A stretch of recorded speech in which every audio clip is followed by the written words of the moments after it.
Loud. Yay! Aloha and welcome to Wisdom Dialogues with Hope Johnson and Lori. Yay! Say your last name again. Ibitat. Gibitot. It's such a good. It's such a beautiful flow, and it's such an awesome last name. Every time I go to say it again, it's like if you and just like Don't think about what it looks like. okay, go again. Say it again. Ibitat. Tipitot. Tipitot. Yay. You can remember it by, you remember those tater tots? Oh, yeah. That's good. Okay. Thanks. That helps. Ibitat. Tipitot. And Lori is super inspired today. As soon as she joined, I could tell she's all fired up. She has something to share. It's just bursting. Can't wait to get out. Just spending a week with my sister. Mm-hmm. I mean, wow. After 6 years of basically not speaking. Wow. So much healing. So much healing here. I mean, wow. Realization after realization of, I just don't even know where to begin. It was so beautiful, the unfolding of all of it. And the love, I mean, at the end, my sister and my nephew were actually arguing over who was going to take me to the airport. It was beautiful. So you're pretty popular around those parts. Around those parts? Well, I wasn't for a long time. Yeah, well, I remember. Mm-hmm. Yeah. And yeah. It just, wow. I went to places, like I met new people. They hang around with all real estate people. We're talking, these are millionaires. These are people who have a lot of money, and seeing them not feeling less than, seeing thoughts of that, but not seeing them for who they are. I'm telling you, the connections I made with this one woman, she goes, "My God, I love you." She said, "I literally just met her." She goes, "I have never met anybody more positive." And it wasn't positive. I basically was just reflecting back. I mean, what she was saying, I was showing her the truth, not what she was believing.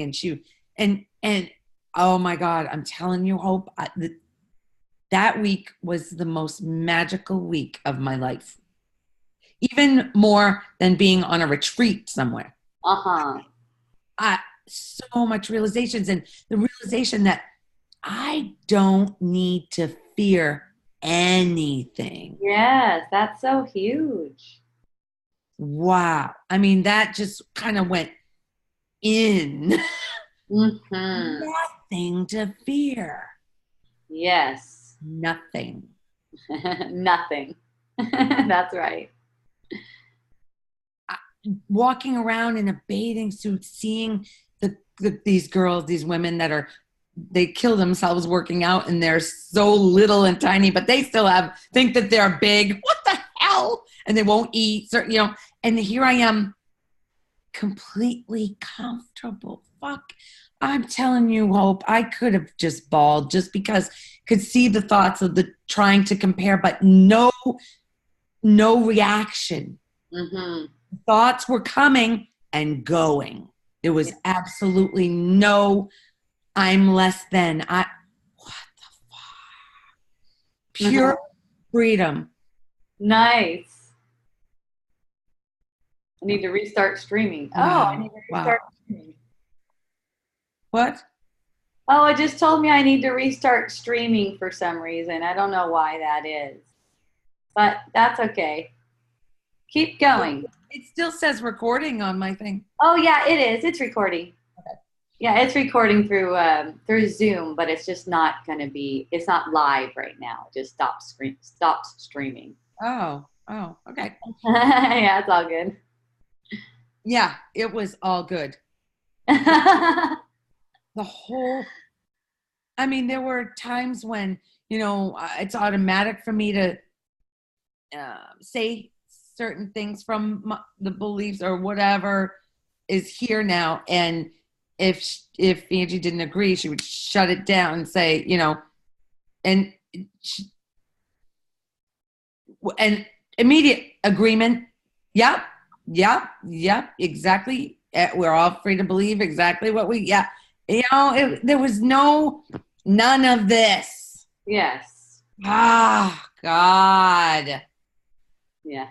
Yeah.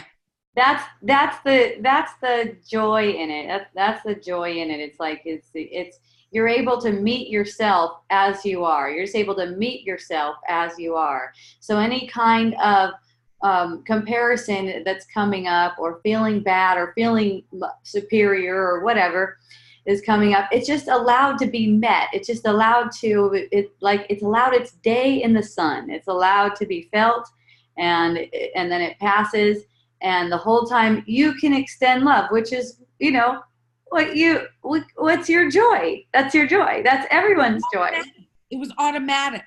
Mm-hmm. Automatic. Yes. And okay, there was this guy that I met, and he's a real estate guy, and he was telling me that there are 4 kinds of people, personalities. And as he started talking about them, I was very interested. I was really, he was starting to explain the traits of the 4 different kinds of people. So all night long, I just kept bringing him back. Okay, have you figured out where I fit in your boxes? And he goes, no, I'll get back to you. He knows people. He can put them in boxes. By the end of the night when I left, I asked him, he still couldn't put me in a box. I loved it. That is so fun. Instead of where before there might have been why I don't have a trait or whatever this would come up with. It was just beautiful. He could not put me in a box. He goes, I think you're a little bit of this, a little bit of that. And he goes, I can't do it. Pretty cool. You're in mixed boxes. You never know what you're going to get. Exactly. He could not predict me. He thought he was fucking with my mind. The whole time I was really fucking with it. He just could not. It was so fun. So fun. Because he was throwing out slams and shit. Mm-hmm. And laugh. Oh, I'm sure he's never met anybody like me before. Well, people get an idea that they don't like you. They might see you and get an idea that they don't like you, or they're going to use their judgment to define you. But then when they make their little jabs, that's how they're getting a feel for how you are. They're getting they're looking for the evidence that what they thought was true, and there wasn't. Yes. So the jab goes out looking for that evidence, and then when you perceive the jab as funny, hilarious, yeah, as funny, and your heart is open and you're still loving toward them, it melts it. I've seen it happen a bunch of times. Oh, it was completely melting him. Oh yeah. Right in front of my eyes. It was beautiful. And it can't help it because he is you. So, as he seems to be coming before you, sharing this judgmental kind of view of you, right. Looking to share that view of you with you. and you don't engage in that. Instead, you take it in a whole different way. It's light, then there's nothing to go up against. So then what's left underneath all that is just love. Love, that's it. Yeah. It's so simple. So it's not like a game of who can give the wittiest jabs back at each other. Right. You know? It's not like that at all. It's not like it's just like, you know, you just feel so good that that's what you share. That's your gift. That's what you share. And everyone does want to feel good. They do everything that they can to try to feel good. Right. They do everything they can to try to feel good. His wife just grabbed me and she was like, I love you. She said, it was so sweet. Oh, yeah. That's so cool. Yeah. So that's my story. That's your story? Okay. Story. So, there's been some interesting, it's always interesting when downloads occur. Been some interesting downloads on a certain topic, which is relationships, and having to do with, like, if someone won't talk with you, say a family member won't talk with you.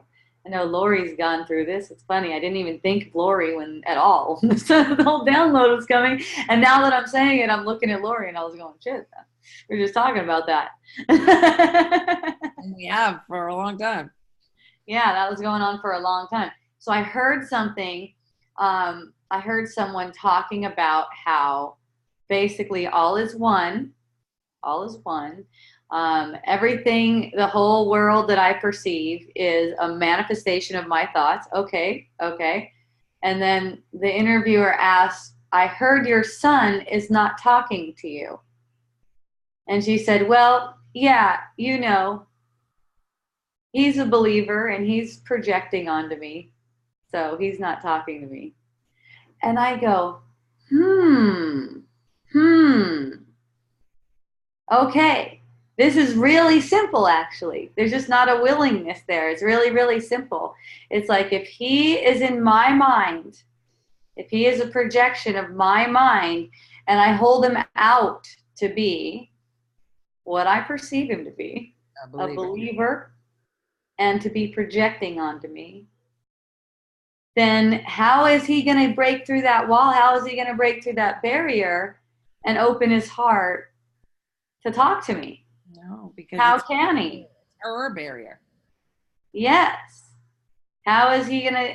How is he gonna? And how's the love going to extend through that barrier?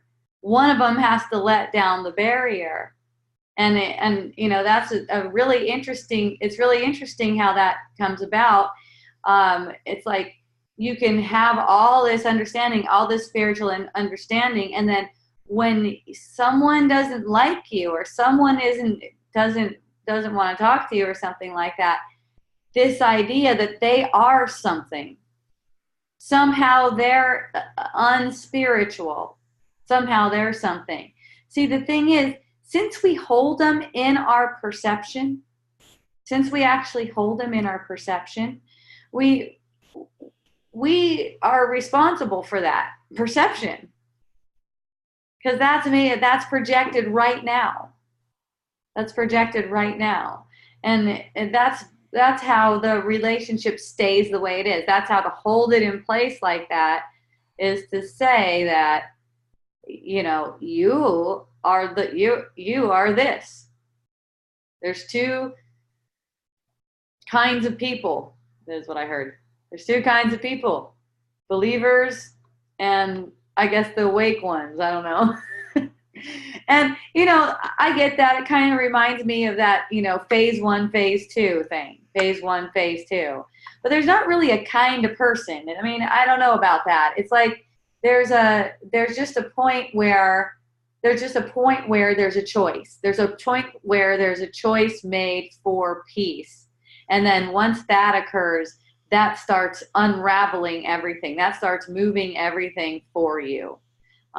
In the world, in your mind, it starts moving everything for you. So phase one is kind of like you have not made the choice for peace. You've not made that choice yet. You still want to get something in the world. You still want to get something out of the world. And then the other one is that, but the ones who still want to get something in the world, they are changeful. So that could be they could change to they could change to making that choice in any moment. They can change to making that choice in any moment. So if someone asks you, say a family member isn't talking with you right now, if someone asks you if a family member is talking to you or not right now or something like that, it's like, that's not what's happening right now, that they're not talking to you. That is not what's happening right now. That's a memory. That's something that's held on to. And, it could be like, I don't know, maybe I'll call them and find out, or I don't know, you want to ask them for me? That'd be cool. It's just like not holding on to this description that like this person is like that. And I noticed that I had been doing that with a couple of family members, and it's kind of like, it doesn't mean you have to be talking all the time, it's just that's not even a choice that you have anyways. But the way you think about it, the thoughts that you choose to make true about it, that's your choice all the time. That's your choice in every given moment. So that's why it's like, don't expect that the person is the same as you thought of them before. Open it up for change all the time. Keep on opening it up for change. And whether you seem to be talking or not right now, that's not really relevant.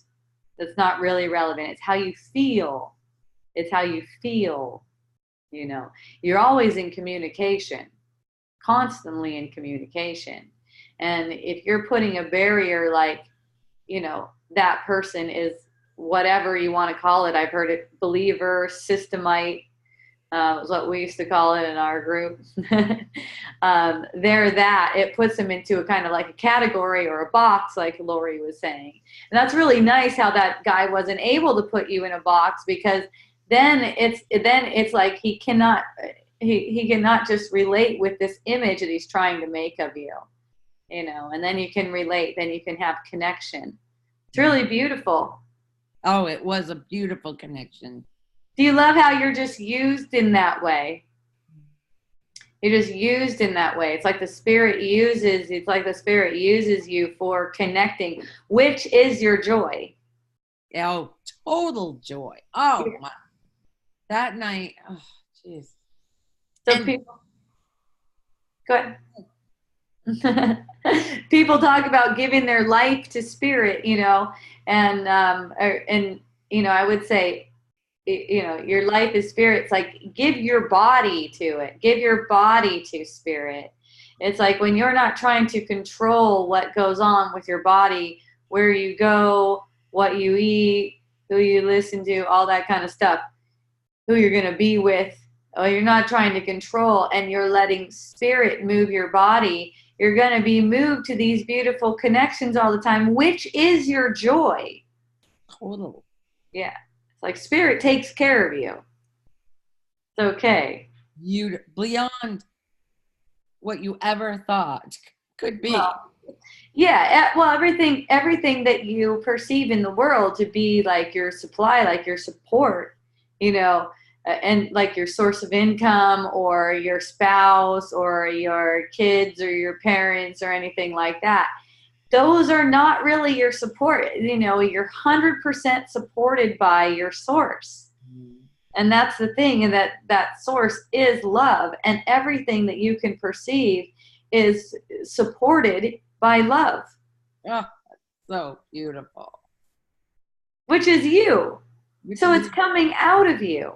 So as you allow love to just extend out of you, allow love to extend out of you, it's like a rainbow, and then it reflects back to you. But the thing is, when you're identified, what I'm seeing right now is when you're identified with this body and mind, you don't really know what love is.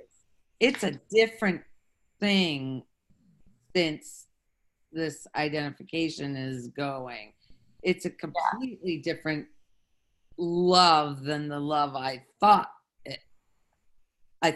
it was. That thought love is not what this love is.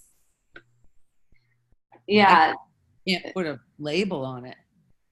I can't. Yeah, well, that would be called the first kind of love that anyone's experiencing, love of people, love of individuals.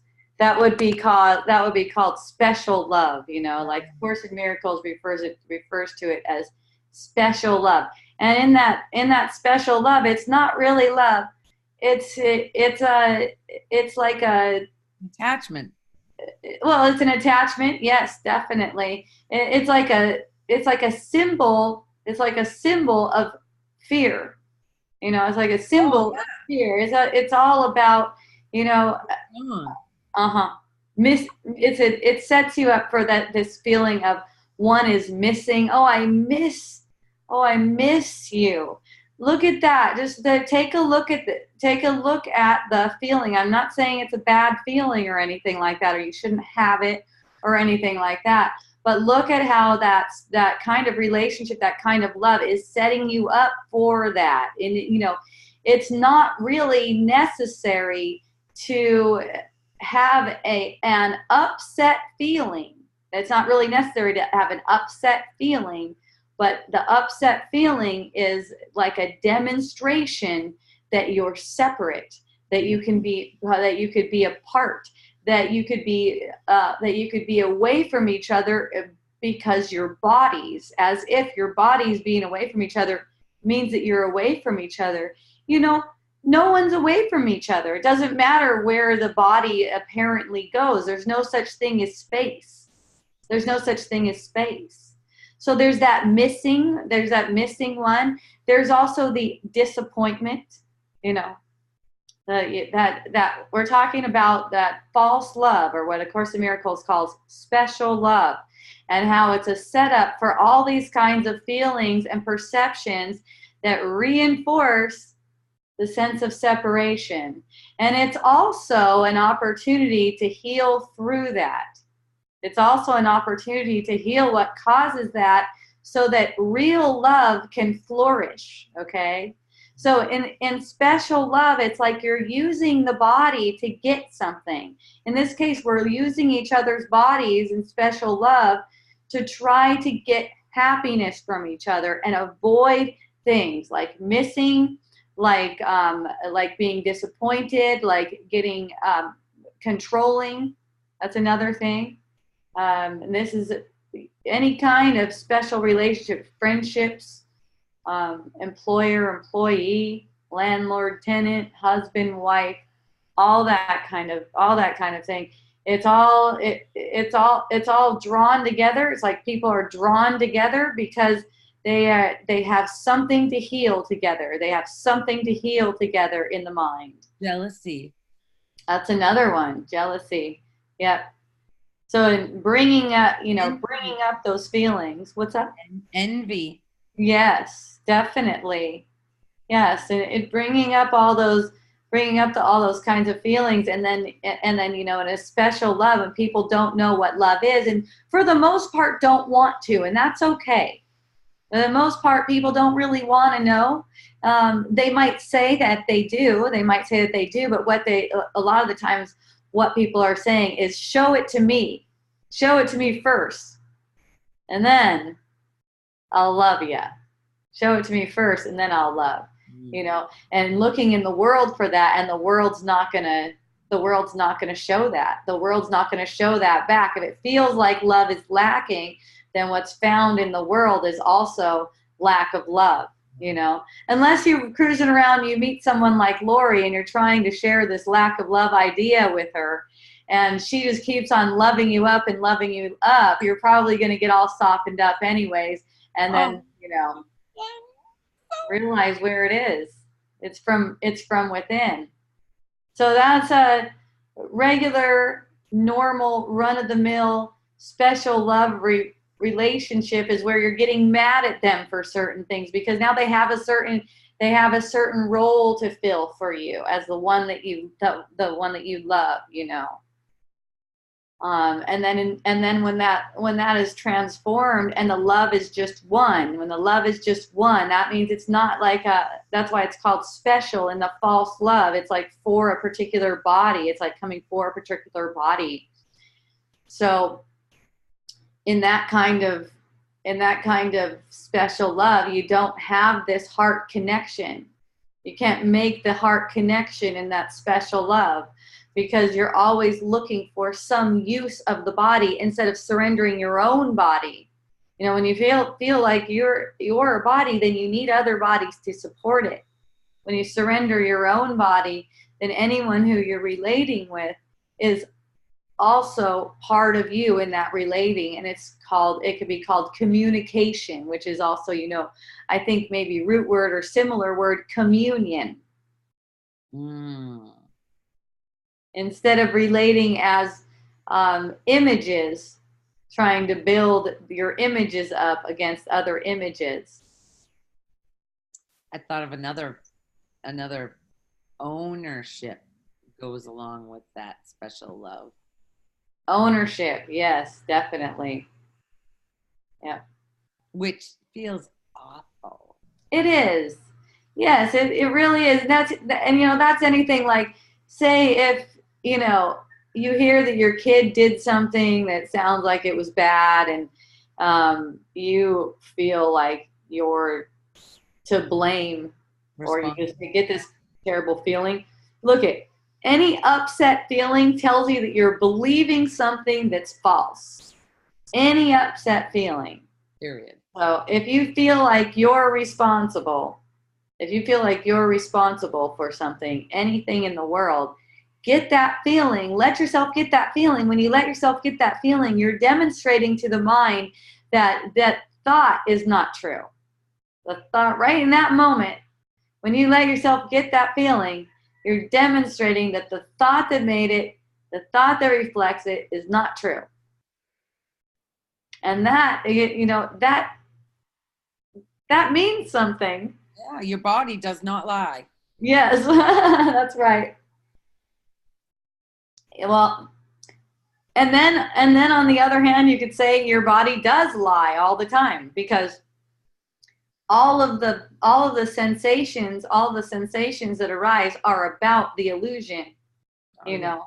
So what a lot of the times people will do, and you know, you're right, your body doesn't lie, you know, but a lot of the times the way people say it is, my body doesn't lie. I got this feeling about you that you were a bad person, or I got this feeling about them that they were a bad person. And then, oh, look, I was right. They are a bad person. Oh. See what I mean? It's like it's like if you're using it like that to tell you what's true in the illusion. Do you see what I mean? Because when you say, yeah, that person is a bad person, and you agree with that thought, that means it's like you're broadcasting to them to demonstrate to you that your thoughts are true. Yeah. And unless they're like Lori,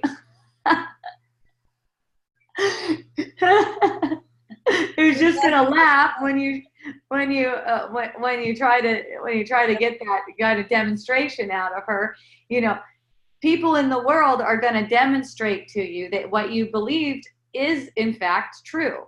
So if you say that person is suspicious, you are actually, you know, since they can feel the effects of that thought, it's like you're encouraging them to do suspicious activity. You're creating it. Making it up. Yeah. Definitely making it up.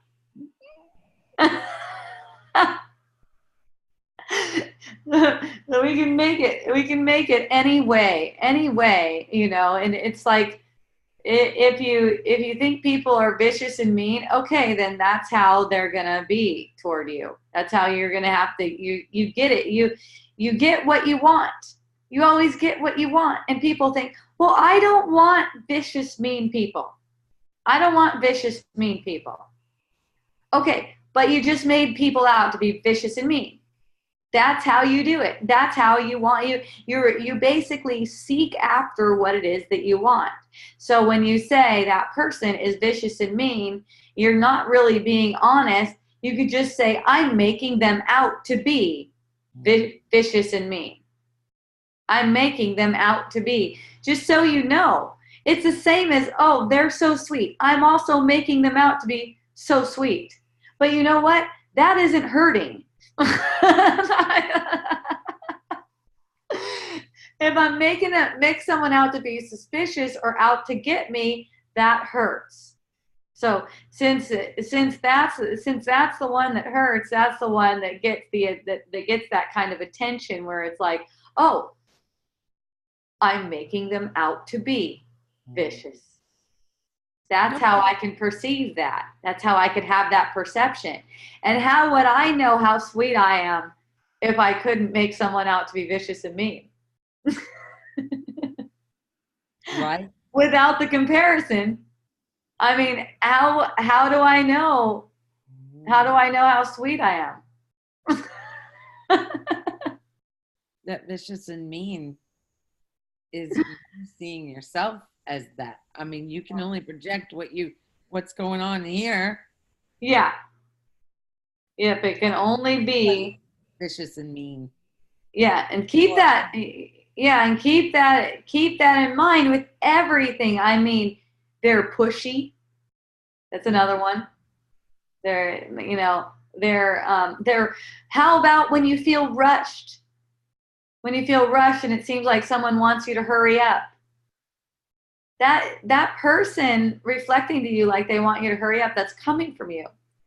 If you pay attention, you'll feel it in your body's energy field. You know what? That used to be a huge thing with my sister. When I stayed with her, it was always, come on, let's go, let's go. I don't know if you just saw my whole face when you said that. I was like, that did not happen at all this past week. Not once. Wow. I used to hate that. Well, yeah, and see how some things just disappear without without you even having any recollection of having addressed it at all. If you hadn't have brought that up, I don't even know if it would have even. Yeah. I completely forgot about that because it always used to be, come on. Oh God. And it was, oh boy, yeah, that used to be tough for me. Yeah. If you could feel that, for those just joining, thank you for joining. Aloha. Please raise your hand if you'd like to speak with me or speak with Lori or write something in. Have any questions or anything? Yay. Thank you. So we're talking about relationships and having relationships that are honest, that are authentic, and not being projected, not just being projected. Having honest relationships. I mean, we can be aware of the projections that are being made. We can just be aware of the projections and what we're making people out to be. Like, say, making them out to be pushy. Making them out to be controlling even. Always look for the control or the pushiness. Even, hey, you're going to be late, hurry up. Always look for it in your own body's energy field, because that's really where it's coming from. Even if it comes in the form of another person, it's really coming from your body's energy field. So pay attention to that, and everything else completely gets resolved. All it is to see that. I've had the experience with Lori. I've had the experience with the my husband. Yes, I've had the experience with my husband. feeling like when, when he goes, oh, you want to go to the store? I say, I'd like to go to the store. And then the next thing I know, he's out there with a car running, and I'm not even like close to being ready.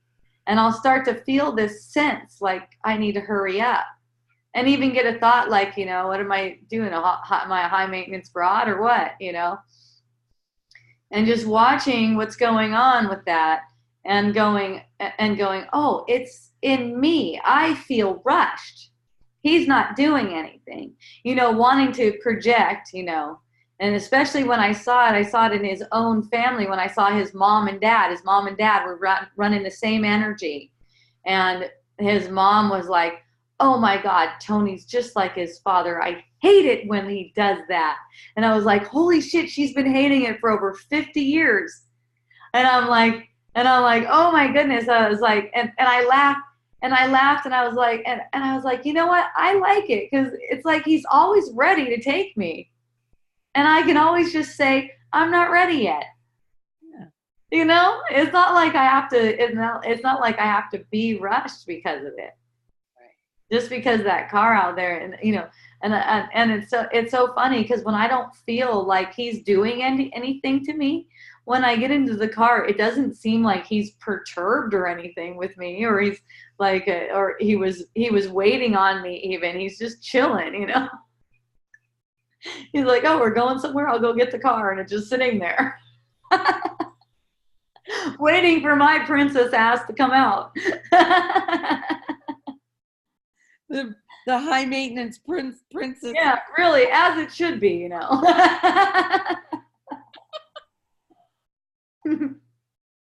But it's these notions that we get, and this is what makes it a special relationship, because it's all about attack. It's all about, okay, it's like that song, what have you done for me lately, Like, are you earning your keep here? Are you doing things the way I want you to do them? Are you acting the way I want you to act? Hey, you don't act that way when I think you should act that way. I was really disappointed by the way you acted over there. All of that stuff is gone. A lot of people can't even imagine that. Well, the imagining it. I've been gone for a week, and I come home, and things aren't in this house the way I like them after being a week gone without him. He was here. And I saw myself bitching, actually, because I was by myself yesterday, just putting things away and just doing things the way I do them. And I saw the thoughts bitching, what the hell did he do that? And then finally a stopping and going, what is all of that? It used to be that I would come home and he would have everything exactly. He'd kill himself getting it all ready for me, vacuuming and all that. And none of that happened. And I was like, it's okay. That bitching that was going on, there was no walls built up. There was no holding on. He should have done, da, da, da.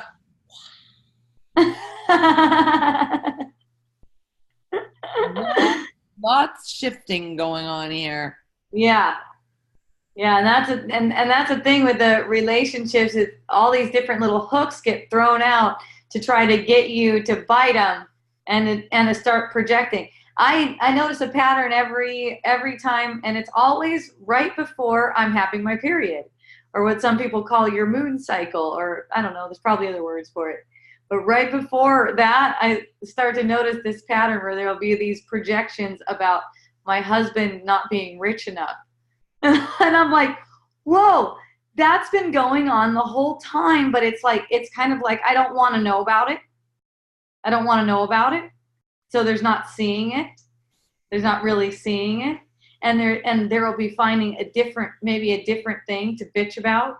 I'm like, whoa, that I know that because I could feel it. I could sense the sensation of it, and I could feel it.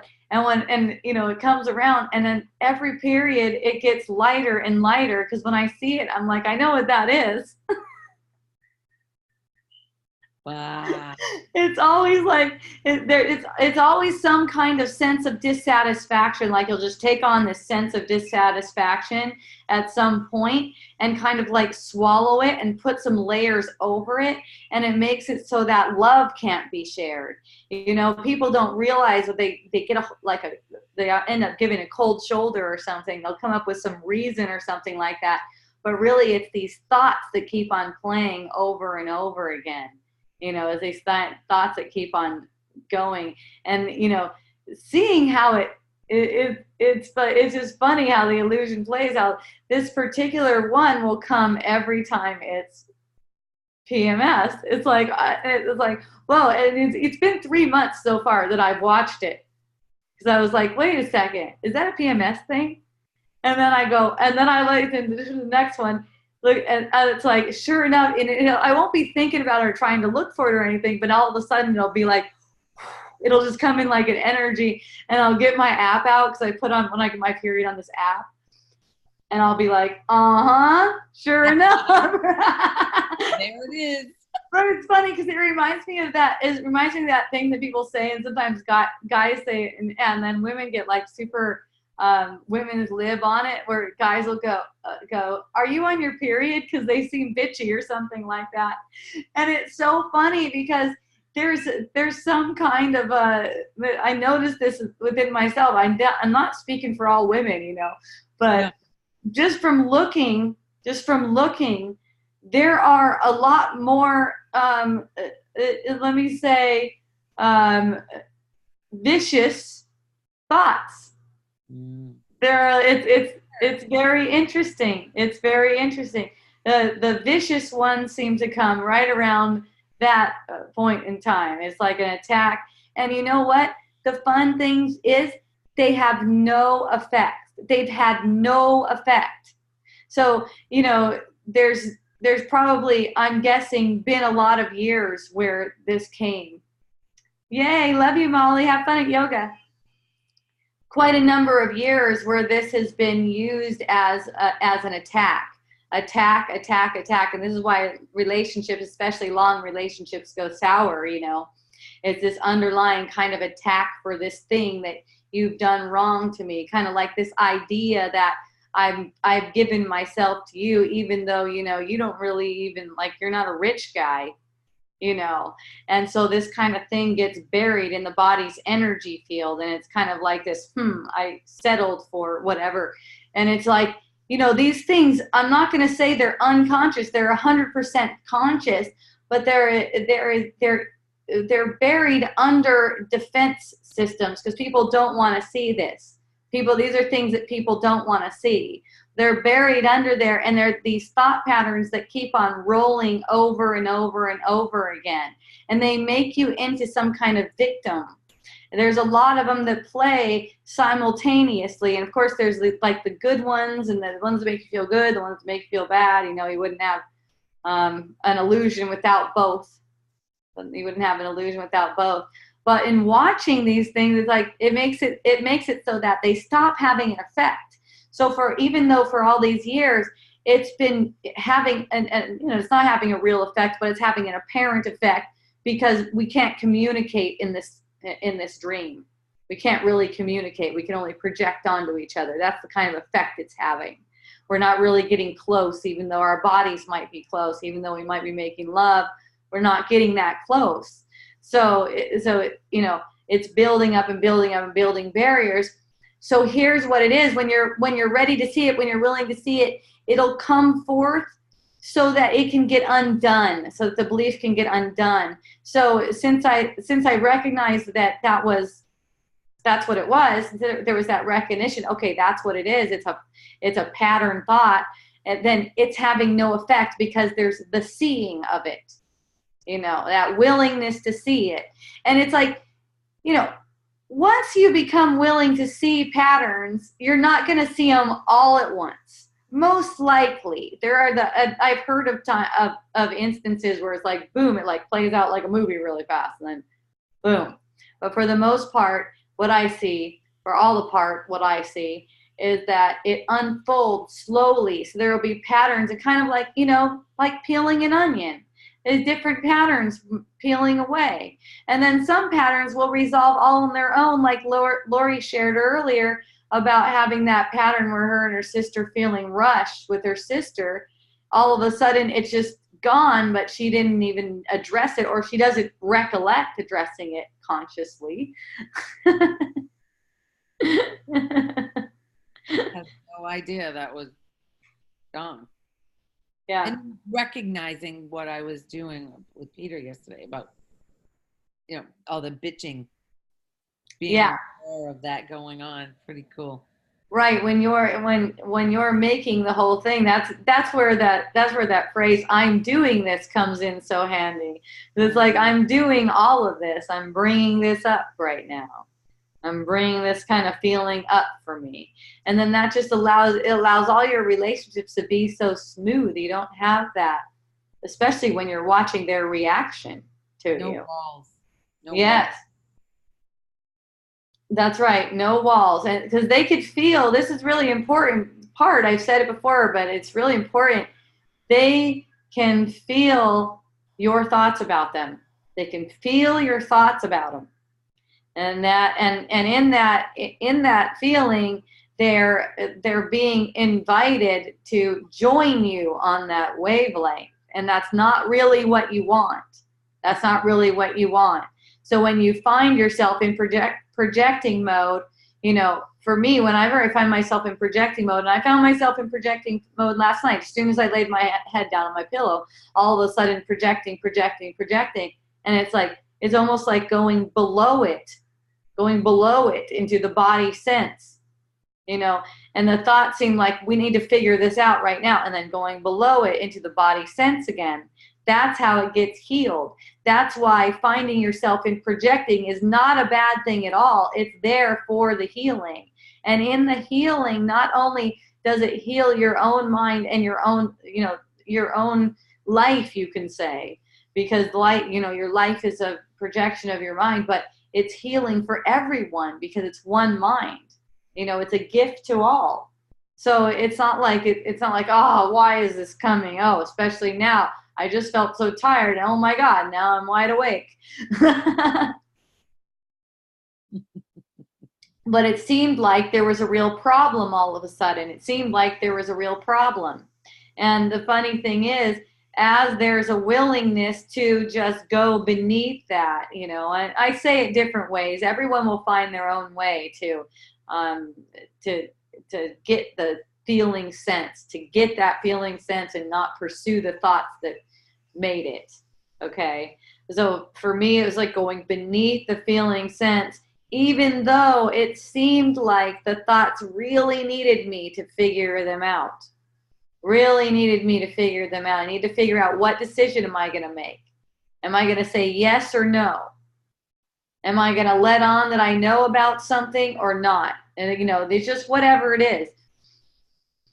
And it's like, wait a minute, I cannot make that choice.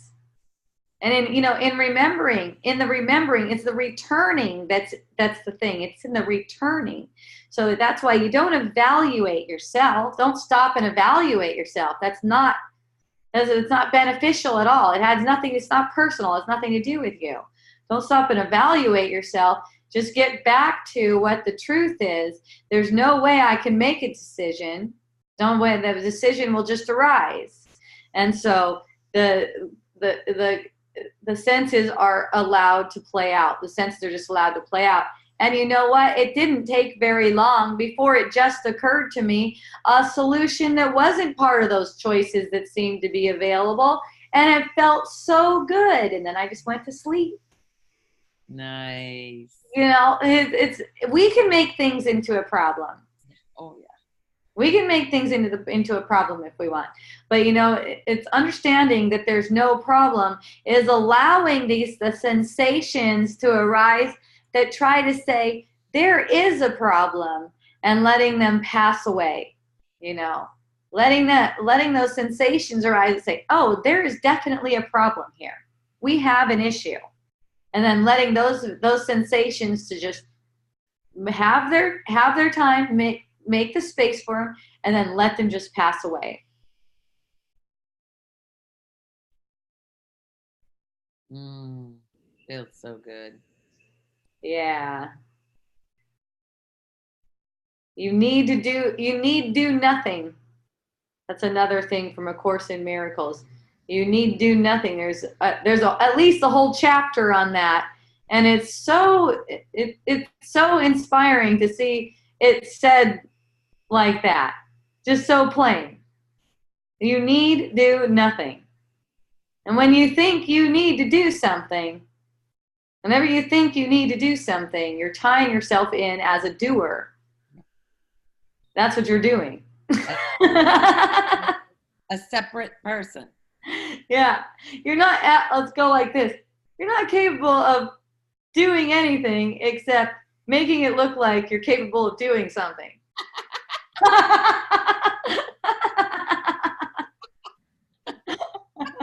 To yourself.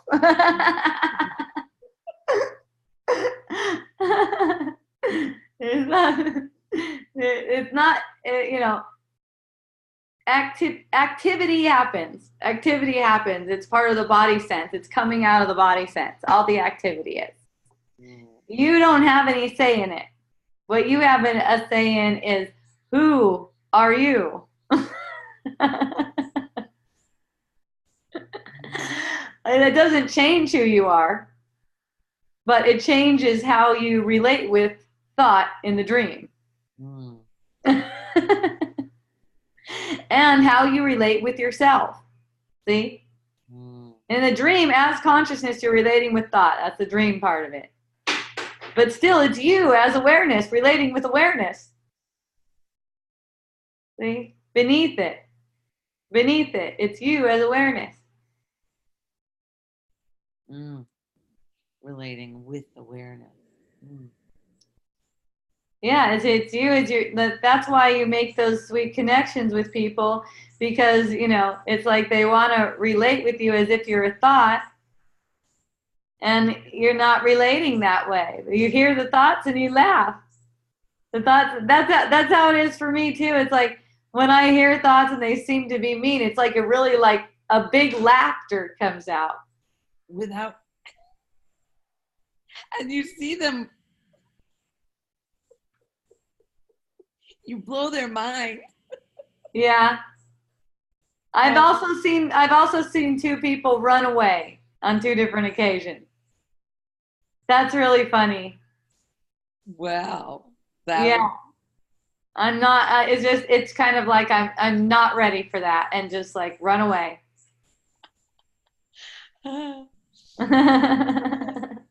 I've heard of that happening. There was something about it when I was a missionary too. Some story about that. How the evil thoughts, you could say, the evil thoughts. So if there's a lot of evil thoughts playing, they don't want anything to do with truth or clarity or anything like that. So they're like, get me the heck out of here. It's just like all these self-condemning kind of thoughts. One of them was where Kay and I were outside of Disneyland, a hotel at Disneyland Grand California Adventure, and we were smoking, and in the smoking section, and someone, they had this little area, and someone was there, and he said something about it being an addiction, and I said, addiction? There's no such thing as addiction. And the person completely went, well, I'm AA, and then nothing. He just like got out of there. Just got out of there. Just out of there. That's not like, that's too, because he's that's too radical to say there's no addiction. Right. That's because too radical. Especially, and this I'm an addict. That's making a limitation. That's making a major limitation. And that's what people want when they're looking for something like that. They're looking for this limitation, this limited self that they could somehow make better. So to feel that this, and to feel and hear this sense of freedom, like, right, we made that up. I think that's what I said. I said, right, we made addiction up though. There's no such thing as it really, right. And it's like, and it's like that. not something that everyone can take. Well, if he's obviously identified with the AA thing. That's part of his identity.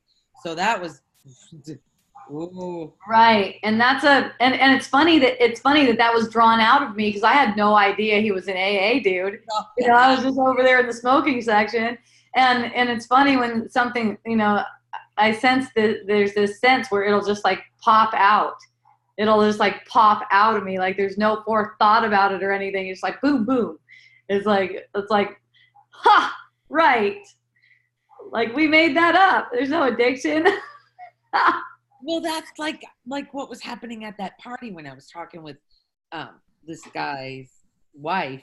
There was certain things she was saying, self-deprecating, and it was automatic for whatever was to come out. And she's like, "Wow, your level of positivity is," and I was like, "It really wasn't positive.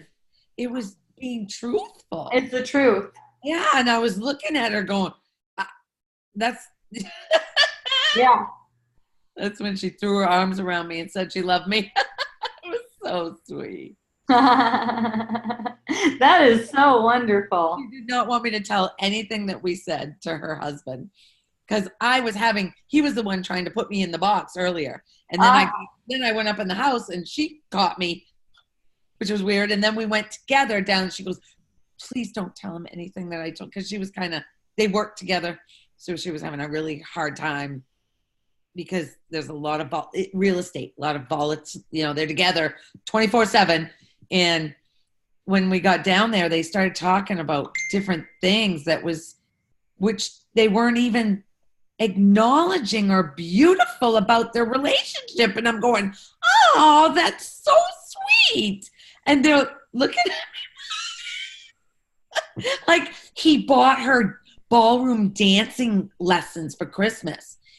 And she was blown away because they watched Dancing with the Stars together. They loved and she didn't make the appointments to actually start it. So on Valentine's Day, he made the appointments and said, "Look, we're going." And they both love it. They're doing dancing together. And I'm like, "That is awesome." You know what I would do to get my husband to just watch the show with me?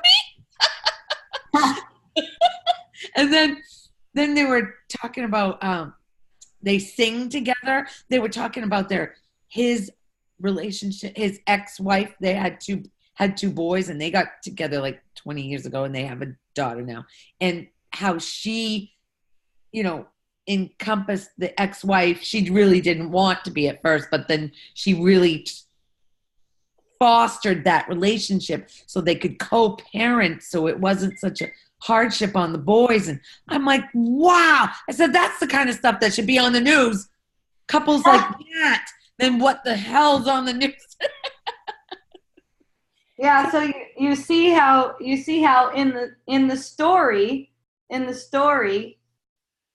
it's good that you bring that kind of stuff up, because in the story there's the comparison. So whenever you're telling a story, remember you're talking about yourself. Okay? Mm-hmm. So there's the comparison there. There's a comparison, the one with your husband. Yeah. I was just joking about it. I know. But just watch. Okay. That one right there is also something. Maybe do the video again. Watch the tone of it. It comes up jokes, anything like that. I'm trying to it doesn't matter. It's all showing something. So that the story presents itself, it's always revealing something. See? Because every story that's getting told is always coming as a self-reflection. Watch how the tone of voice and the whole inflections change and stuff like that, because it's always like a story of yourself. As I'm telling a story of myself right now. So it's like always going like that. There was something else that I saw in there, but I'm not really sure what it was right now. But there's something that has to do with this is what should be on the news. Okay, so we've had a lot of conversation about this. The should. Okay, see how it sneaks in. Watch how it sneaks in. This is the kind of stuff that should be on the news. Okay. This is for us. Because this is the kind of voice that is very familiar, that comes up often. And it's just kind of it's just permitted to pass as if that's true. As if that's true. Look, it comes back to, just like everything else, just like if you're holding a person in your relationship to be a believer or somehow projecting onto you or something like that, that's the projection. The news is the projection. The people are the projection. The people that seem to be doing well and should be on the news and all that kind of stuff. So the projection is as if that's separate. As if that's separate. Look to the word. Look at the word. When the word comes, should. Should. Yeah. That, okay. So this is exactly what, will reveal to you so much, is if you're watching how the voice, and this is something I watch in myself all the time. That's why it's really easy for me to see, because I watch how the voice inflections are, even when I'm telling a story. Like I might be in a conversation with someone at a party telling a story or whatever, but the voice inflections tell me, I could see where I've made something wrong. I've made something into a victimhood or something like that. The word should.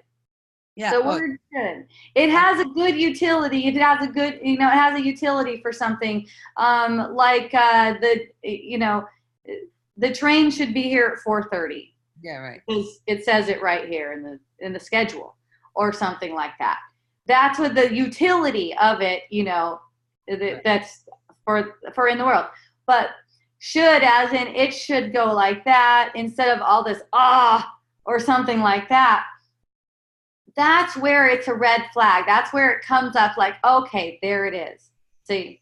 So it's like always to see, why am I telling the story?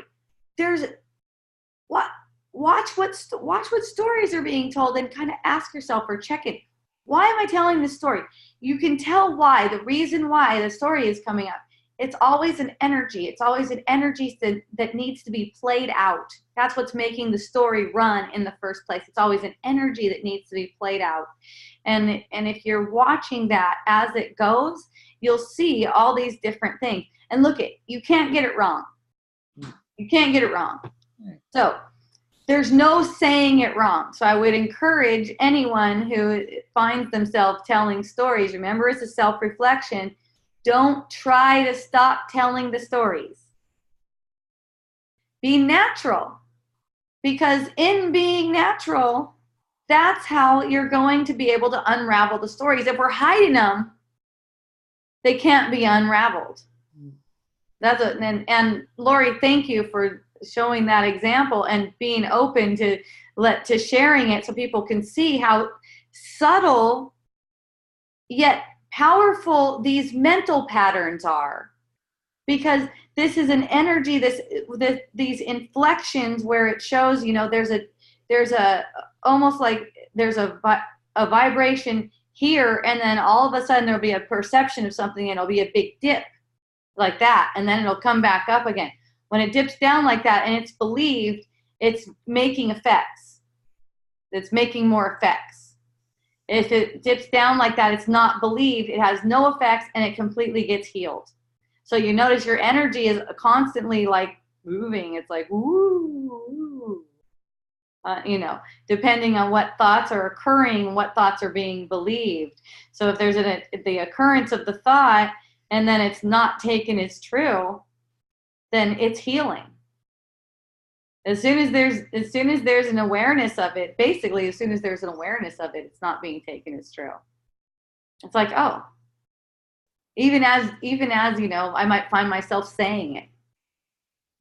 I might find myself saying that. In fact, I was in a restaurant and it's a small restaurant. It's like owned by barely anyone. It's like a couple of people. Barely anyone. And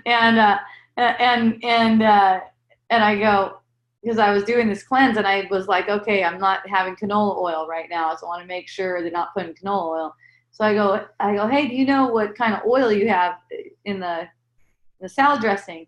And then she goes, oh, let me get, the owner's right here. I know him. Known him for years.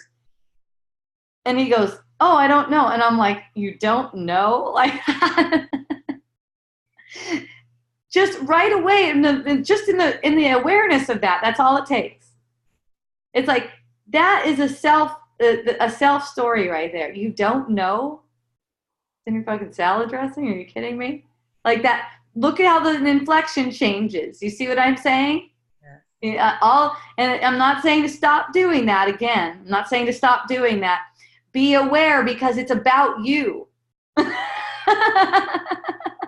Whatever you say, you're saying it about yourself. Where it looks like it's about him. Yes. He should know. Yes. Salad dressing. Yes. Okay. And I even got a reaction out of him. What'd he say? He didn't say anything. I can just see it in his eyes. Like he should know. Yeah.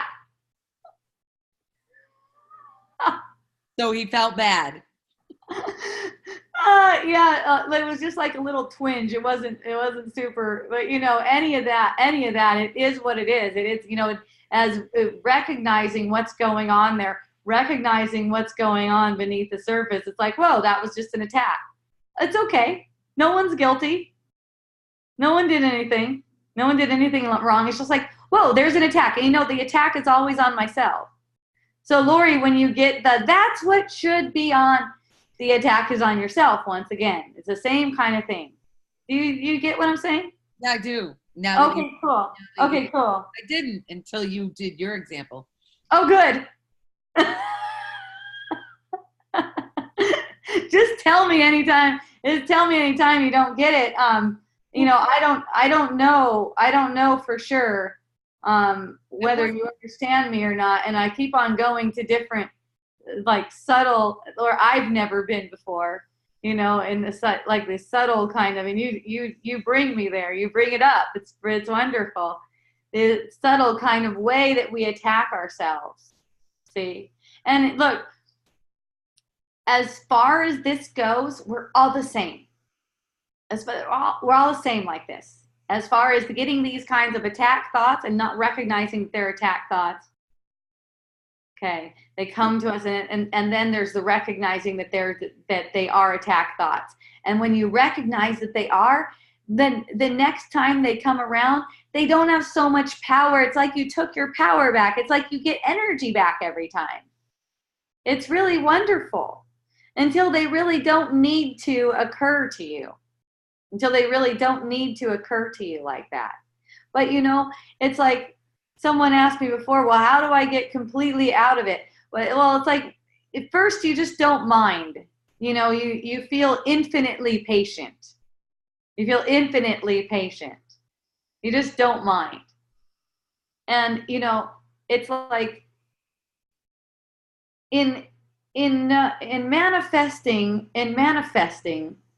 as a human body, let's say, for lack of a better way to say that, it comes with a desire to not only return your mind to sanity, but to bring your friends with you. As many as possible. As many as possible.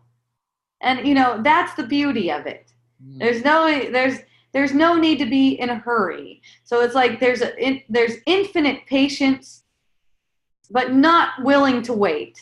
And in not willing to wait, I mean, as in any time anything arises where it's an opportunity for healing, that opportunity is seized in the moment. Any opportunity for healing is seized in the moment. See? So it's like this projecting comes up, like say in the restaurant, where it's like, you don't know what's in there? Gosh, now I'm scared. What the heck are you guys using in that thing? And just seeing how any jab like that, any attempt to make guilty, make wrong. See, even if it happens to be about what's on the news. There's no news. There's no news. That's the thing. There's no news and there's no salad dressing. There's just this play unfolding so that these feelings can come up, so that we can come back to perfect peace. We can come back to sanity. And we do that with each other through these relations that we have together. Through our relations that we have together, we hold each other's hands and bring each other back home. But we can't do that while we're holding ourselves out as something that's separate. They are this or they are that, see? Or I am this or I am that.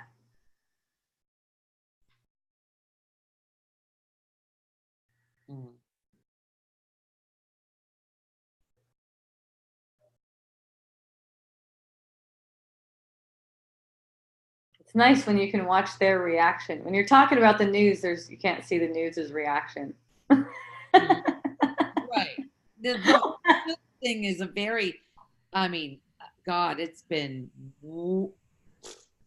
at least 20 years when I started realizing that should is a word that evokes pain and suffering immediately.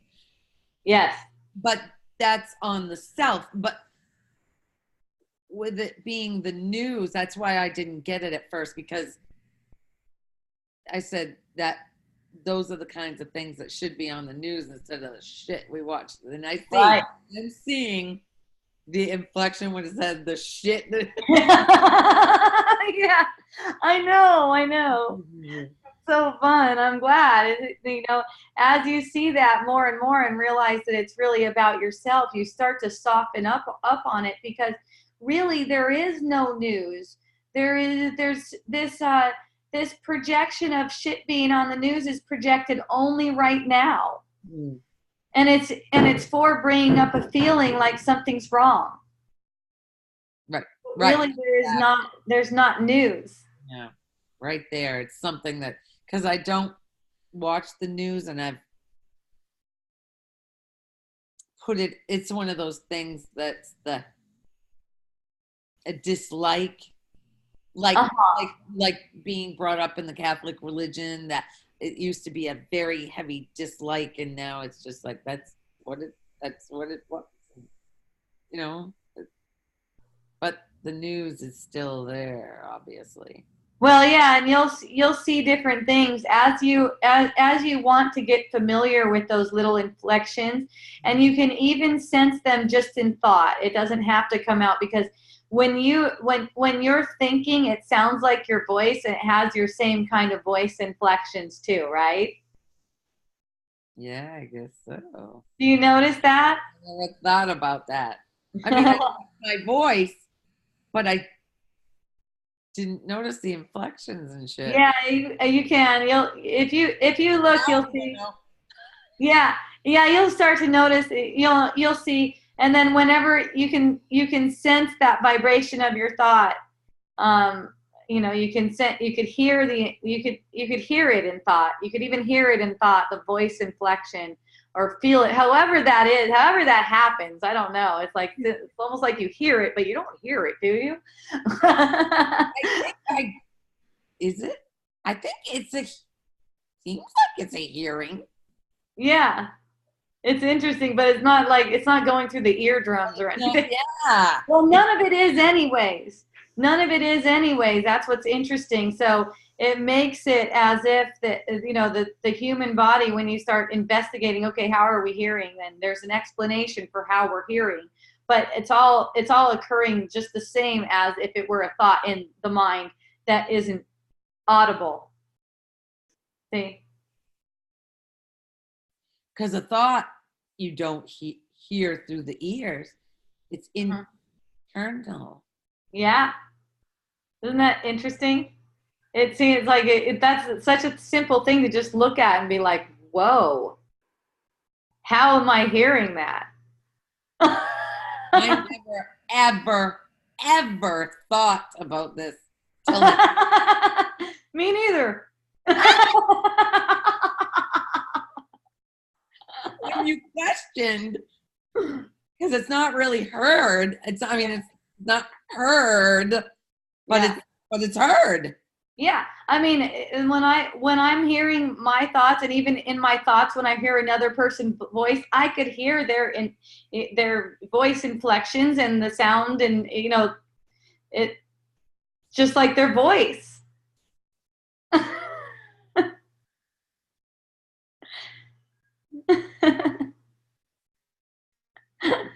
My grandma comes and talks to me all the time. Oh. And I'm sure her voice isn't audibly in the room. Say that again. You blacked out. You went out. Say that I again. went black and came back again. No, you didn't go black, but there was a delay in the thing, and your voice went away. Oh, I'm back. Yeah. So what'd you say?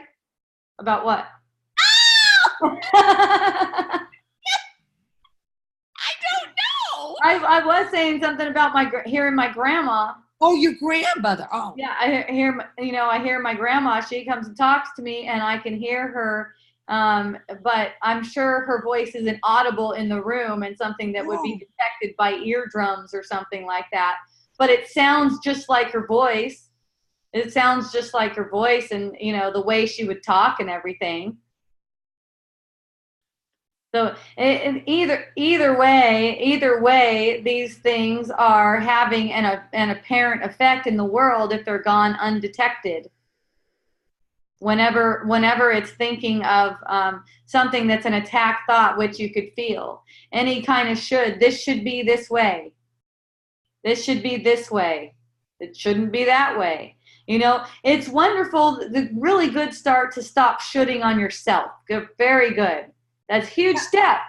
And on people and on everything like that. And then here's the thing. It all comes down to one thing, just this uncomfortable feeling that you get. So it doesn't matter what it's about. It doesn't even matter which word you use. But, man, I've seen should be really consistently one of those words. It's just been really consistent with that. Unless you're using it in the way I talked about before, like the train should be here, And that's only because the schedule says the train should be here. It doesn't mean that if the train isn't here at that time that it should be there. In that way, but that's one that's really consistent. And like Lori said, she noticed it 20 years ago. But still, see how it keeps coming in the back door. It comes in a different way. And it's always about you, not the you that you really are, but it's always about you, the image. It's always having some kind of an effect on your image person. It's so funny because should has been for so many years a trigger word for me. If anybody says, oh, I should have done this or I shouldn't have, immediately I'm like, you can't should have done nothing. You can't, it's just not right away. It's guilt and it feels awful. Yeah.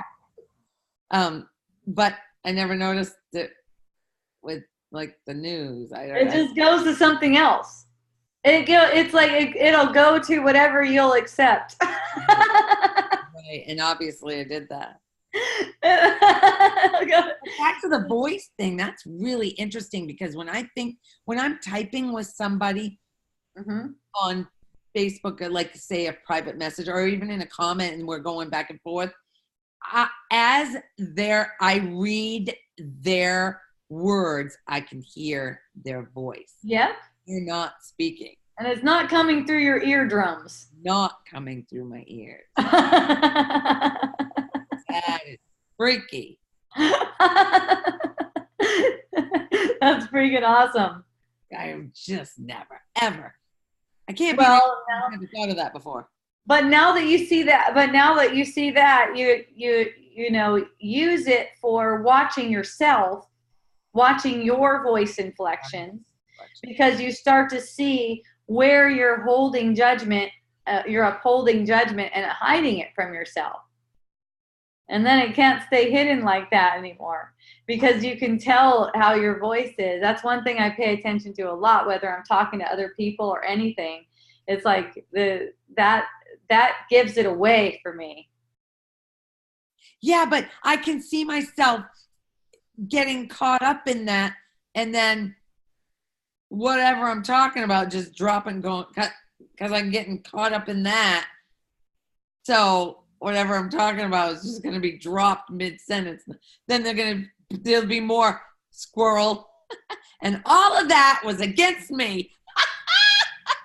I've told my husband before, everything I just said, just delete it. It was all That's exactly what I just want. It just came in. Oh yeah. my God. All of that was bullshit. Yeah. You know, everything I said for the past 2 days, just delete it. What? You went away again. What? You can even go, everything I said in the past 2 days, delete it.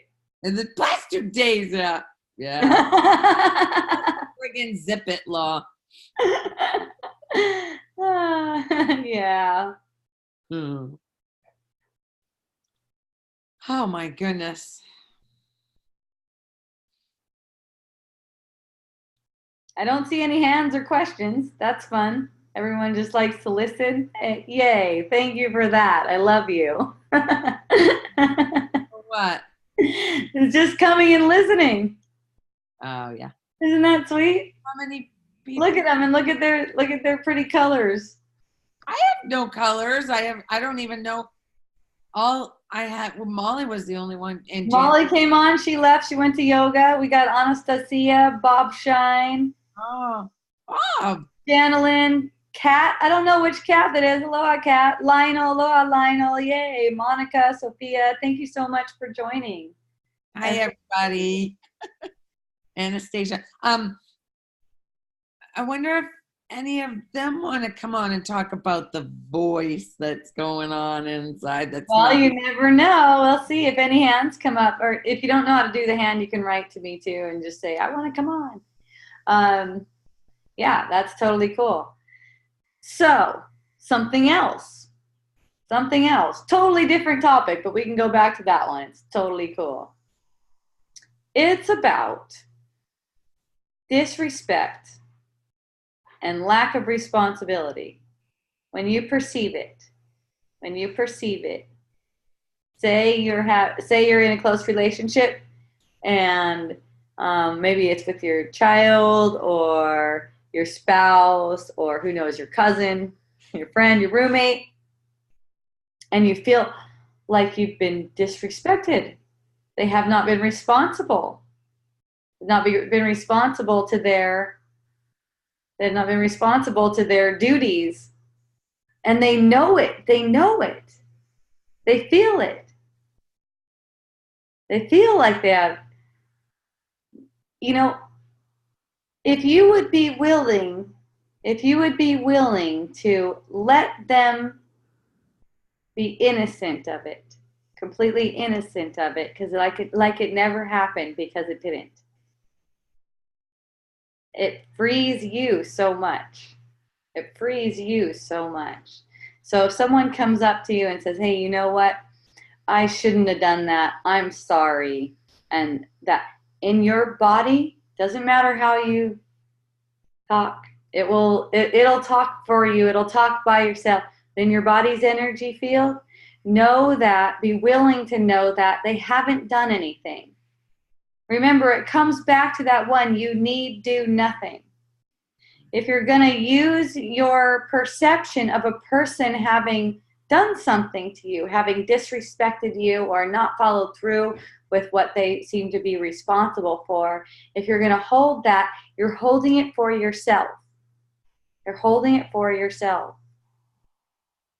See? If you're holding it out for them, you're responsible for your life and you're not doing it right. That's what you're holding for yourself.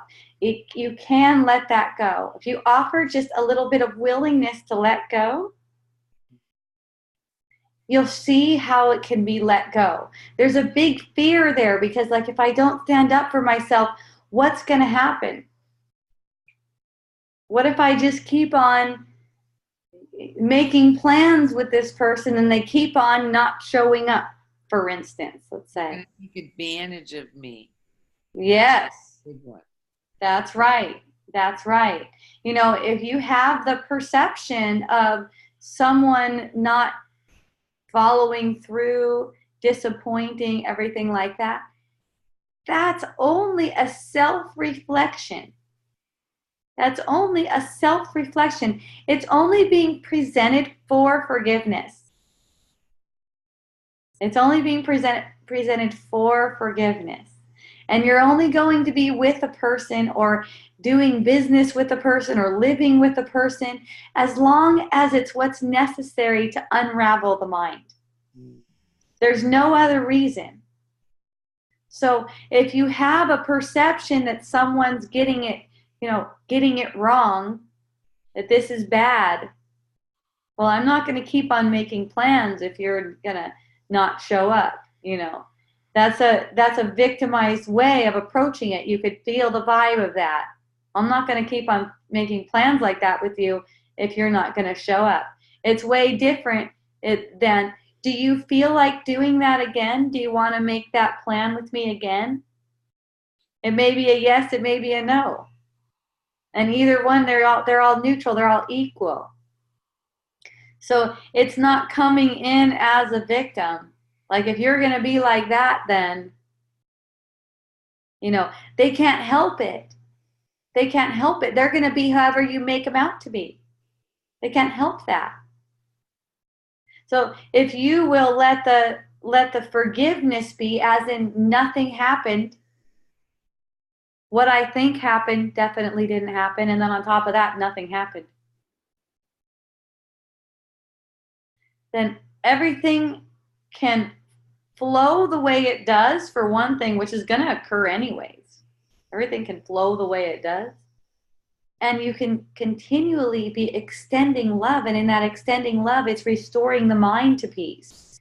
It's breaking down this idea that we're separate doers, responsible for our own lives, and responsible to other people, and responsible to our schedule, for instance. Okay? You've heard we're human beings, not human doings. If you take that point as if, hey, this can save me, it can. I mean, basically all the path people take, any path people take, and then finally reach that goal, what they all find out is, I never needed to do anything. You can spend thousands of years meditating to find that out. So spend thousands of years doing meditation to find that out. Or just interject that idea that you don't need to do anything. You're not capable of doing anything.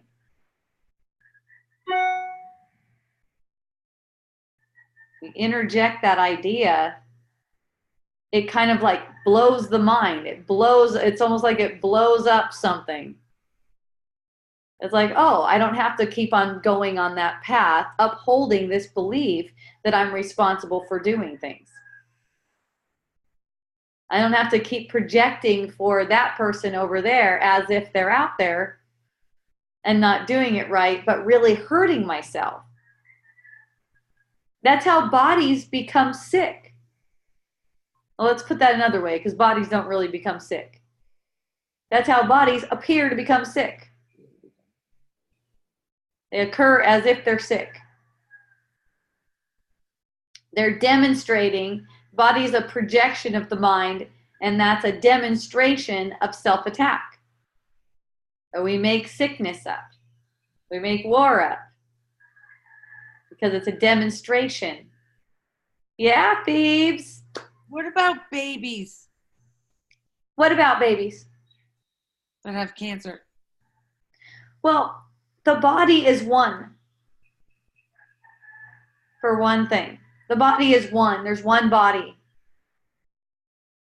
Okay? So an attack on the body is an attack on the body. The whole body. Includes babies, animals, earth, everything. It's an attack on the body. As for the baby's experience, the experience had by the baby, that's projection. That's a projection from the mind that made the baby. You could say the separate thinking mind, the thought, a part of mind that thinks it's separate. So It's kind the of like, mom or dad What's that? The mom or dad What project, about the mom or dad? they projected the baby to have cancer. Everyone who perceives the cancer is projecting it. Everyone who perceives the cancer is projecting it, including the baby. Well, the baby doesn't know what the hell cancer is. Never mind. Yeah, Project. doesn't matter. Doesn't matter because it's not like that. It's not like that. It's like energy waves. It's energy waves. The energy waves, the energy waves make this image of a world. Cancer is one thing in the image. It's not It's even an a energy vibration getting projected. Okay. So it's like you could say the child wanted to experience this kind of energy. The child's mind wanted to experience this kind of energy. That's it. And it's all for awakening. It's all for awakening. And then, you know, everyone involved, the ones who are close, the parents who are involved, also it comes back to, I'm doing this. You know how powerful that is? Yeah. Wow. You know how it's like the ego puts up all these defenses about it. Don't tell me I'm doing this. My fucking child has cancer. And then it's like, you know how powerful it is though to know that you're doing it. It's a totally different scene. Well, yeah, guilt. Yeah. Well, that you know, you can't. That's why you're not willing to know that you're doing it until you're willing to put the guilt away. See, Monica knows all about that cancer thing. Okay, you're on that. Yep. I think I think just about all of us have seen cancer and seen this thing called cancer. Experienced it, perceived it, whatever. But there's no such thing as cancer. That's the thing. There's no such thing as it. So to accept a diagnosis like that is to resist healing. Just to accept the diagnosis, oh my gosh, my child has cancer. To identify with anything like that. That does not mean you can't go to the things to get the treatment. So you can't help that anyways. You would find your body there. I'm talking about how you're addressing it mentally, It's like they say you've got cancer. Are you going to buy into that just right now, just right in this instant? Are you going to buy into this idea that you could have a disease? Or a baby could have it. A baby could actually have a disease. This is a play playing out. And as we're willing to stop buying into the idea that these diseases are real, we're going to see some miraculous healing take place.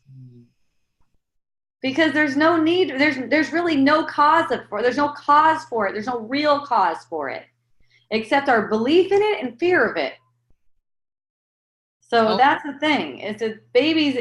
If you have the perception of a baby with cancer, which I am right now because it's brought up and now there's a thought of it. So now that's part of my perception of a baby with cancer. In recognizing what it is, you take your power back from that energy. And as you take your power back from that energy, you're encouraging everyone else and opening the door for everyone else to also take back their energy from these thoughts. Because we're all dreaming and you know, beneath this idea that we want to get something in the dream, you know, get better from cancer, for instance, heal all the babies, for instance, is we want to be back where we were before we thought ourselves to be not where we are. Wow, I followed that. Wow. Are you amazed at yourself? Yes. Yes. When you're not where we are. Yeah. I never thought that before either. Okay. Yes, I know all about the cancer thing. Life and death is in the power of our tongue. Very good. Yes, the power of our tongue. And you know that before the tongue moves to speak, it's also thought. You know, it's also thought. So by the time the tongue does move, That's already been practiced quite a bit. And we're glad that it's coming forth. Gosh, I say the most awkward things sometimes. It's great. It's great. I'm happy about it because that's how I can see it. Okay? Don't be afraid of being embarrassed or anything like that. That's your power is that's your power is that you are pure love and nothing fearful can have any power over you. So if you perceive yourself saying something that seems like something you shouldn't be saying, or or maybe it's unenlightened for you or something like that, look at that, because that's one of those hooks. It's making it as if you're an individual again. Right. These thoughts don't belong to anyone. These thoughts don't belong to anyone. Just let that. If there's something that's spoken that seems to be, not your characters or not how you would want to say it, rejoice. That's how you rise. I saw one quote on Facebook. I loved it. It said, "When I slip outside, I fall. When I slip inside, I rise." Ooh. You know what I mean?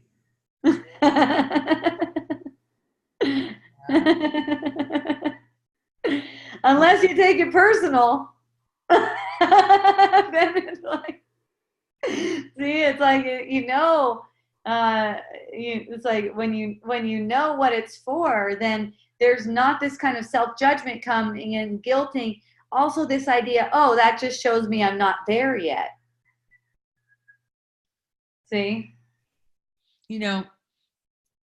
When Phoebe and I were going to get together on Sunday, her and I talked about this already. We had a plan that we were going to do. It was just a last minute. We were going to get together my last day and go to her church and do some homeless things that she does. And so I told Peter about it, and I told my sister about it. And so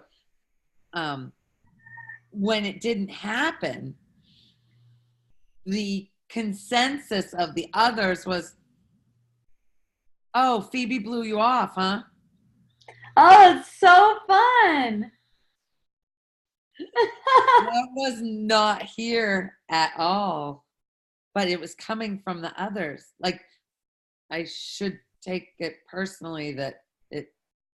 Yeah, it's your projection and it's just for fun. You can take that as something so fun because it's just like popping up to show you that, look, you don't buy into this kind of stuff anymore. Exactly. Isn't that awesome? And you just project it for yourself for fun. I mean, eventually you start projecting everything, and it's so fun and playful. To see through it, yeah. Yeah. Yeah, I think that's neat. I love it when it's like something, it seems like, oh, that's not bothering me at all, and you know it because when others come to present it to you don't feel defensive or anything. You just feel so playful with them. There was a, this is coming to me from out there. But it's not, there's absolutely no attachment to it, no pain, no nothing. Oh God, such freedom. Yeah, so it's very thankful. Like when someone presents it to you the way that the common way that society thinks you should be taking it. Should be taking it. Yeah. And it's just not even it's like, whoa, I didn't even think of that.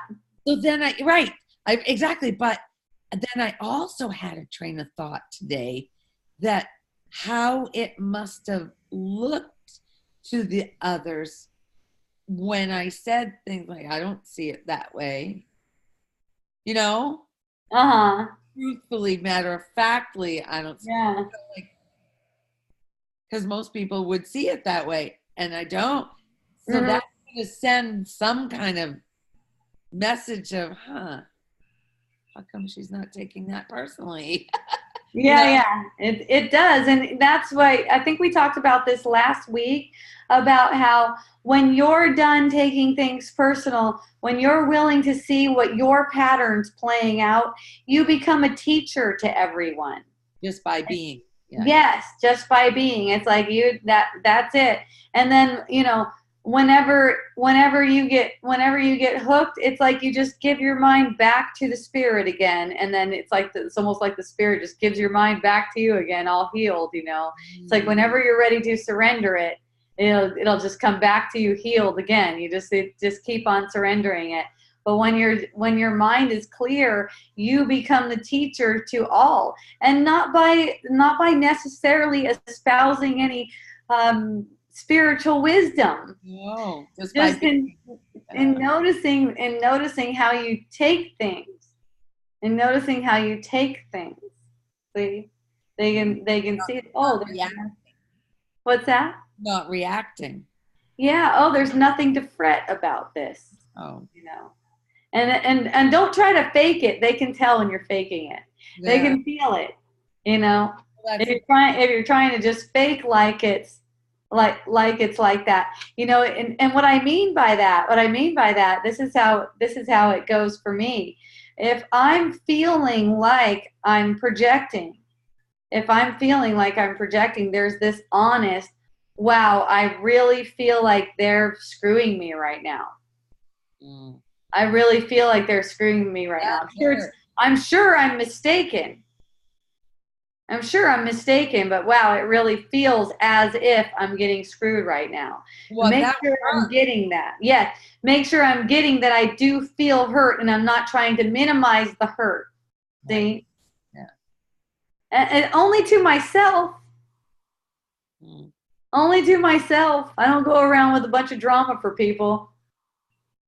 There's one way of communicating that's around here. People use it a lot. It's called nonviolent communication. And and that's where you would say, hey, when I heard you say that, it made me feel like this. So, it's I don't know. I think it's been awesome for a lot of people. I know at one point it was really awesome in my relationship with my daughter back when she was a younger teenager. But it stopped short of wholeness. Because it's like when I heard you say that, it made me feel this. It's really the other way around. Right. I must have felt like this, and then it made you say that, which you don't need to tell anyone that. Right. Exactly. Because the other way, it's blaming them. It is blaming them. It's blame in disguise. And, at first that's how people relate. They relate through blame and don't realize it. So it's helpful in that arena. It's a step in the direction. It's called nonviolent communication. I would say that blame is pretty violent. It's still pretty violent, but it's going into the direction of communion. And, you've taken a step in the direction of communion. I would say if you're involved in something like that, once you turn that around to, I must have felt like this, and that's why I made you say that to me so that it could look like you gave me the feeling. Then you realize, I don't need to share that with them. That has nothing to do with them. No. That's all me. Nothing. And so what would that do but cause a bunch of drama? Exactly. Because I'm a victim of you. Yes. Exactly. And what I'll hear people say is they're scared because how are they going to get what they want in these relationships if they can't tell people what's irritating them? And I'm telling you, there's only one relationship, and that's you and your spirit. And when you're willing to recognize that you're making all of this up, all of your relationships will harmonize. They'll be beautiful. They'll be completely satisfying for you. Even the brand new ones. Even the brand spanking new ones. They're loving you after a couple of minutes. Isn't that amazing? So unreal. Putting their arms around you and everything. It was so awesome. It was the best night. I'm so excited for you, Lori. God, it's just it's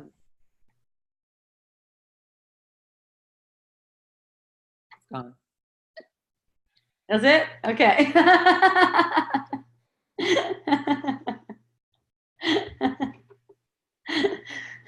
Completely. So don't hold people out as if they can satisfy you. That's another thing. Don't hold people out as if they can satisfy you. Your sense of dissatisfaction comes from your belief. It doesn't matter what circumstances come up. Any dissatisfaction comes from your belief. Any sense that another person isn't holding up their end of the bargain, or they're not being responsible, let's say, that's about you. Can you forgive? Can you allow forgiveness for that? Real forgiveness? It's not really true. None of it's really true.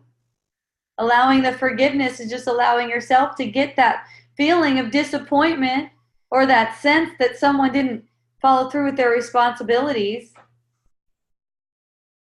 Get it for yourself instead of projecting it again, making it real.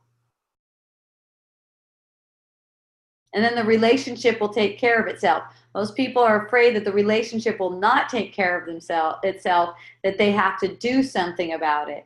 They have to let the person know that they're not happy with something. You know, with me and my husband, we don't have to. We don't have to. When we just go back to love. We go back to love, and we're laughing. We're having fun. We're laughing and having fun.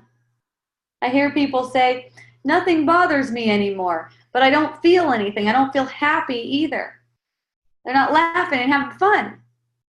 Why not? There's this identity with I shouldn't be feeling anything. So it's bottling up. One of our friends shared last week this idea that I don't want that crazy bitch part of me. Oh. Let her. She's the fun one. Yeah, she is. She's the fun one, but since you put her on restriction for 20 or 30 years, she's pissed. Yeah.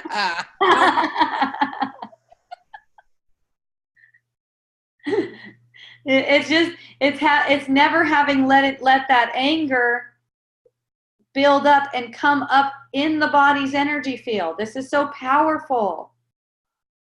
You know, this what you're sensing is anger. It's an electrical emanation of some thoughts, and people want to run away from that. They want to push it down, kill it, not show that part of me. Just show the spirit, what I consider spiritual, this loving part of me. That's it.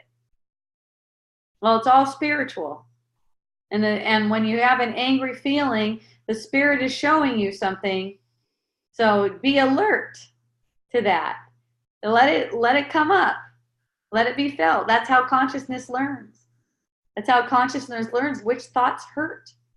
When you get the hurt feeling like that and you run away, consciousness learns that your salvation is in trying to fix that thought. Instead of in recognizing that the thought is meaningless. If it's meaningless, then consciousness learns that it needs no energy. That kind of thought needs no energy. The feeling can just play out. And then it's not necessary anymore to keep on making manifestations as if something's wrong. Oh no. I love that. Just to get I love that, especially when I get all wired. It's not like, oh no, I don't want this. It's like, oh yeah, cool. This is what I'm here for. This is how the mind gets restored to peace. All the other things that I seem to be doing on the surface, all the other roles that I seem to take on and stuff like that, that's just for the play. That's just for those opportunities to come up. But really, the only purpose, the only function of the world, the only purpose we have in the world is for healing the mind that made it. Restoring the mind to peace and returning to where we never left. So, hooray, everyone. I love you. Aloha. Mahalo. All right. So, Lori, give them your Facebook page in case people want to follow you on Facebook. Oh, Lori Tibitot. That's all? Spell that, baby. Want me to type it? I'll type it. Go ahead. Thibout. Tibitot. Yes, she does a lot more posts than I do. Yes, I post. Well, yeah. my big posting thing, it's in Maine. I'm in Maine. The posting thing is, most of it is from my memories. Mm-hmm. My God, I've been posting for so many years, and as they come up, they're so good. Back then, Yay. when I posted them back then, like Uh-huh. 7 years ago, I didn't really, it resonated, but I wasn't living it. Now, Oh, I know what you mean. now it's like, yes, put that out there. Yes. Yes. Hooray. And then you can go to my website. You can go to wisdomdialogues.org. It's not really my website yet, but it's YouTube with all the YouTube videos for Wisdom Dialogues. You could also join live. You can get invited to join live if you go to Facebook/groups/Wisdom Dialogues. I have a book coming out very soon. People are chomping at the bit to get it out. I got the front and back cover and spine done now. So it looks like it's super soon. And someone's working on the audio to make it much clearer than it was. So it might be in a week or two. That's what I'm thinking. It's so good. We are so stoked. I'm so excited about that book. I'm just so glad it's getting out. My son Braun goes, there was something, he was saying something about a book on the New York Times bestseller. And I said, hey, do you think mine would make the New York Times bestseller? And he's like, no, barely anyone wants to unschool.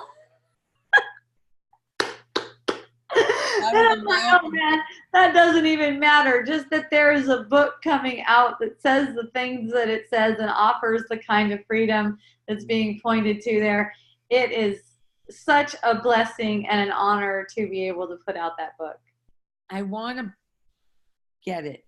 You're going to get it. You're going to get it. No, I mean from my son. Oh, cool. But does he want it? That's the question. You don't just like put that book on him. Yeah. Well, see, if it's not up his alley, what wants to is this idea that you can get something that you want out of it. See? Yeah. So just look at how it makes you feel when you have this perception of your son basically not doing it the way you would like to do it for your grandchild. That's it. That's the whole thing. And it comes back to there's no son, there's no grandchild. There's no book, there's no hope. All there is this play and these waves of information, and what are you going to hold on to? It's like it just in letting it pass and extending the love. See, here's another thing I wanted to say today is that they can feel it when you're holding a judgment against them. They can feel it when you're holding a judgment against them. So just to that feeling like you wish your son would read the book. I don't know, you didn't say that, but I'm making that just for this example. Just to have feeling like, you wish your son would read the book, in that feeling, that is the opportunity, because it's as if this son is real and this grandkid and all these things are happening. And it's like that's all it's for you to get that feeling to make it seem like separation is real. See? Isn't it fun how it comes up all day long to try to hookity hook. And the fun thing about it is every time you see it, you get a sense of relief, you get an opening, and that's what it's all, that's what it's all about in the dream. That's the beauty, is all these openings, and the openings that keep on becoming more profound. And I don't know how to say it, wider, deeper, more joyful, until it just one big opening experience. See? That's the way it's feeling. Yeah. As it's like, should I take that personal? Oh yeah. All right, we're signing out. I love you. Thank you so much. I'll be back next week, but not the week after that. The week after that, I'm doing Silent Retreat with Molly, which I highly recommend. Molly and I are also talking about doing some retreats soon, so we'll keep you posted on that in case anyone wants to come retreat with us. It will be, she's really well trained in Ayurveda. There will be body work for people and different Ayurvedic treatments, plus, of course, wisdom dialogues. And we'll be hanging out with you guys, of course, all day. Is it? And beautiful food by Anon Crystal Shine, Bob Shine's daughter. She's a wonderful chef. Is it at Kalani? Kalani's done. What? Done. Kalani's done. I'm not Oh. sure I'm not sure where it's gonna be, but we've been talking to Michelle where I have wisdom dialogues in person. Oh, okay. Yeah, Kalani's over. Why? Yeah. Since the lava. They didn't get run over, but since the lava, yeah. It goes up. Yeah. I'll talk to you. Hold on. Just let me sign out from Okay. Aloha and a hooey ho. Oops. Stop the recording.